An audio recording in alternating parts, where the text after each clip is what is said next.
Greetings everyone, and welcome back to our Standing Watch program. My friends, let me tell you, religious persecution is coming.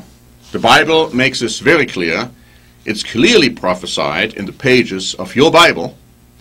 But I want to show you today that we are already beginning to see persecution. And I'm not just talking about in anti-godly countries, dictatorial countries, communist countries. I am talking about the Western world. I am talking about the United States of America, Great Britain, the United Kingdom, Australia, New Zealand, and also, of course, continental Europe. I've written a letter to our readership, and this one is dated July 12, 2012, and I'd like to read a little bit from this letter to you as to what I wrote, and I hope that you will understand as we go through those statements how dangerous our situation already is here in the United States. And we can also look at the persecution in other countries and hopefully draw from it and to see the dangers. If they are allowed there in Western, democratic, Christian countries, what will stop us to allow them here? Notice what it says in this letter. How close are we to the day of Christ's return? Of course, we do not know for sure, and we should never attempt to set dates, not even speculative dates, but we are encouraged to observe the signs of the time, to determine whether or not the day is near. And then I'm quoting Matthew chapter 24, beginning in verse 32. Sadly, before Christ can come back, terrible events will have to occur first, described in the Bible as the Great Tribulation and the Day of the Lord. Even though some in God's church will be protected at a place of safety here on earth, not in heaven, others will have to experience unparalleled persecution and even martyrdom. And the book of Revelation is very clear on that. But Paul said that all who want to live godly will suffer persecution. If you want to live godly, you will suffer persecution. 2 Timothy chapter 3 and verse 12 tells you that. And that means even prior to the end of this present evil age. And increasing religious persecution of the faithful is one indication of impending frightful days of such magnitude, such as not have been since the beginning of the world until this time, no, nor ever shall be, Christ says in Matthew chapter 24 and in verse 21. We should be able to see that religious intolerance and rejection of godly standards are on an unparalleled rise in especially the Western world, including, as I said, the United States, Canada, the UK, and continental Europe. In Isaiah 5 and verse 20, God pronounces a curse on those, and I quote, who call evil good and good evil, who put darkness for light, light for darkness, who put bitter for sweet, sweet for bitter. In these last days, we see how this wrong standard of reversed values has terribly increased. Under the influence, of course, Satan the devil, who is deceiving the whole world, as Revelation 12 and verse 9 tells you. His wrath is great because he knows that his days of deception are numbered. He transforms himself to an angel of light. Satan transforms himself to an angel of light. And if you don't believe that, read 2 Corinthians 11 and verse 14. And that passage goes on to say in verse 15 that he inspires his ministers. So Satan does have ministers to pretend to be ministers of righteousness. But he says, of course, the end will be manifested very clearly. But these are the ones who call evil good and good evil, as Isaiah prophesied. And since is it so, we are not told today, including in many quote-unquote Christian churches in this country and around the world, what is good and holy and right in God's eyes. Do you know? Do you know what is good and right and holy in God's eyes? You see, we are told that those things which are abhorred by God are good. That righteous conduct which is upheld by God is evil. Just look around. I'm saying here in this letter, I'm saying it to you right now. Look around and note what is going on in our sophisticated quote-unquote civilized and enlightened world. God condemns homosexual practices. He condemns adultery. He condemns fornication, which is premarital sex. Our societies tolerate or even welcome all of them. God condemns wars and abortions, but we have been led to believe that these are necessary and sometimes even welcome to deal with our individual situations. God condemns pagan worship and insists instead in keeping his weekly and annual Sabbath. Do you know what they are? His weekly and annual Sabbaths. And do you know what those pagan worship days are all about?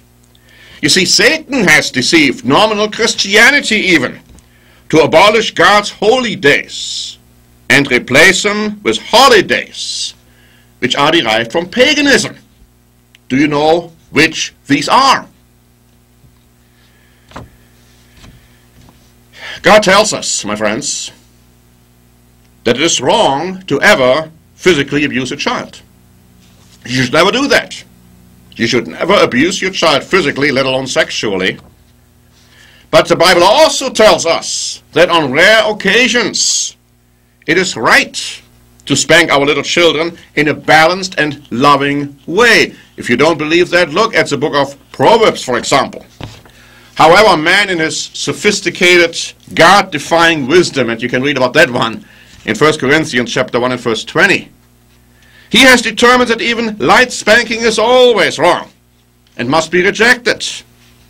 And now physical circumcision, even though not required today for Christians, but most certainly not prohibited, has been declared a crime in Germany by a German court. And to the shame of many Germans and others, even Americans, it seems like a majority of them welcome that decision. Worldly courts in our Western societies have begun to interpret or enforce laws against quote-unquote hate crimes by prohibiting sermons of ministers who are willing to teach the clear doctrines of the Holy Bible. And they're being threatened now with fines and jail terms. Mind you, we are not talking about dictatorial countries such as China or Russia. We are talking about so-called Christian societies in our Western world. We can expect, my friends, these kinds of practices to continue and to increase in frequency and power, testing all of us to whom we are willing to obey more, God or man. Peter had to ask that question and answer it. Whom are we supposed to obey, God or man, if there is a conflict? In some quote-unquote Christian countries, parents are being confronted with mandatory school attendance laws, prohibiting homeschooling, prohibiting them from being excused to listen to the abominable sexual education classes, and of course prohibiting them to attend religious services of religious minorities. What about mandatory, compulsory laws enforcing people to enter the army?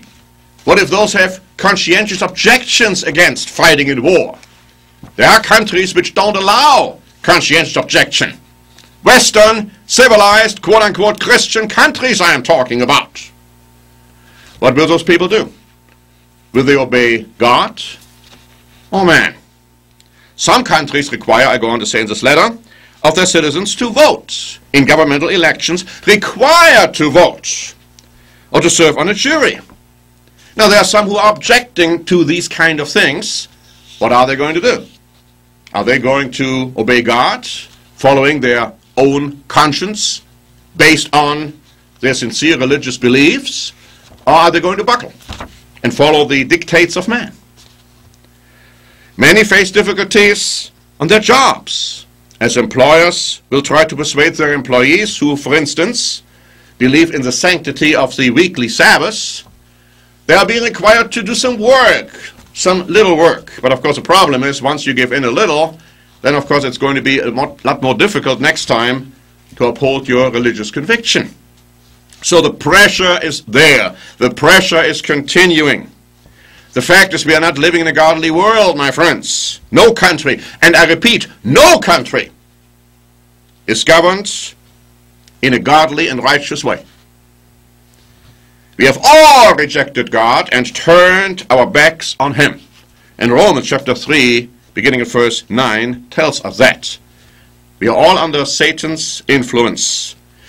This Babylonian system permeates the whole world, and we are told to come out of her, my people, so that we will not partake of their sins and will also not have to partake of their plagues. My friends, if we want to be true Christians, we are to continue in our godly endeavors. We have to be the lights shining in this dark and black world. We are going to experience persecution from man under Satan's rule, but in the end it will be all worth it, because it says that God will crush Satan under our feet shortly.